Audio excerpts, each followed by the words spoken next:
हाय, good morning. तर आजच्या mini ब्लॉगची सुरुवात इथूनच होती आहे. तर मी आणि आमची पूर्ण फॅमिली गावाला गेलो होतो लग्नासाठी. तर हे बघू शकता, ही आहे माझी मावशी आणि कशी दिसते तर तुम्ही मला कमेंट करून सांगा. तर तिचा आजचा लुक मीच केला होता. मला जसं होतं तसं मी तिचं आवडलं होतं. तिला तर खूप छान आवडलं होतं हेअरस्टाईल, लुक वगैरे, मेकअप खूप छान दिसत होती तो या साडीमध्ये. तर तिचे पण मी असे थोडे फोटो व्हिडिओ वगैरे काढले आणि तिला पण खूप आवडला हा लुक. त्याच्यानंतर मग मी माझं पण आवडलं होतं आणि मावशी असेच तिचे व्हिडिओ वगैरे काढत होती. तिला तर खूप छान वाटत होतं असं आणि तिला सगळेजण म्हणत होते खूप छान दिसत आहे. त्याच्यानंतर हे बघू शकता, मीच आरवच्या बड्डेची साडी वेअर केली होती आणि मी पण कशी दिसते कमेंट करून सांगा. साखरपुडा होणार होता तोपर्यंत वेळ होता. तर आरव बघा किती खेळतो आहे, सारखा खाली पडत होता पण खूप खेळत होता आरव. आणि आरवला असं बाहेर आल्यावरती यांना खूप आवडतं.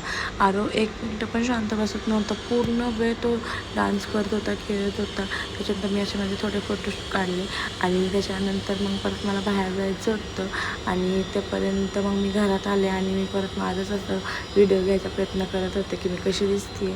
त्याच्यानंतर लगेच हळदीला सुरुवात झाली आणि मामीने हळद लावायला सुरुवात केली.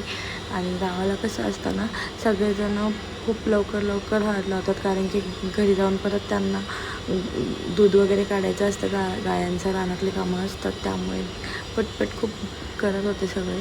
आणि त्याच्यानंतर हे बघू शकता, सगळ्यांनी हळद वगैरे लावून घेतली आणि परत त्याच्यानंतर मग माझी आजी पण आली, तिने पण त्यांना हळद लावून घेतली. नवरी खूप छान दिसत होती आणि सगळं खूप छान तिने पण लुक केलं होतं. तर मी पण आता नवरीला हळद लावून घेतली आणि त्याच्यानंतर मग मी लगेच गेले.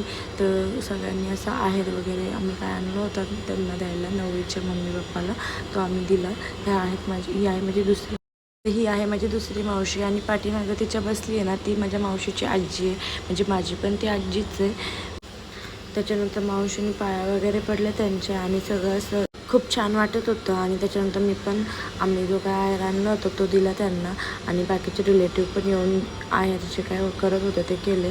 त्याच्यानंतर मग मी काय जे काय आणलं होतं ते दिलं आणि मम्मी तोपर्यंत आरवला बाहेर घेऊन बसली होती. पाया वगैरे पडला, त्यांचा आशीर्वाद घेतला, कारण की आम्हाला काही गावाला जायला काय मला काही जमत नाही, सारखं मी कधीच जात असते. तर खूप छान वाटलं सगळ्यांना भेटून. आणि त्याच्यानंतर असं थोडे फोटो वगैरे काढले, जेवण केलं आणि ही बघा माझी मम्मी आणि आरव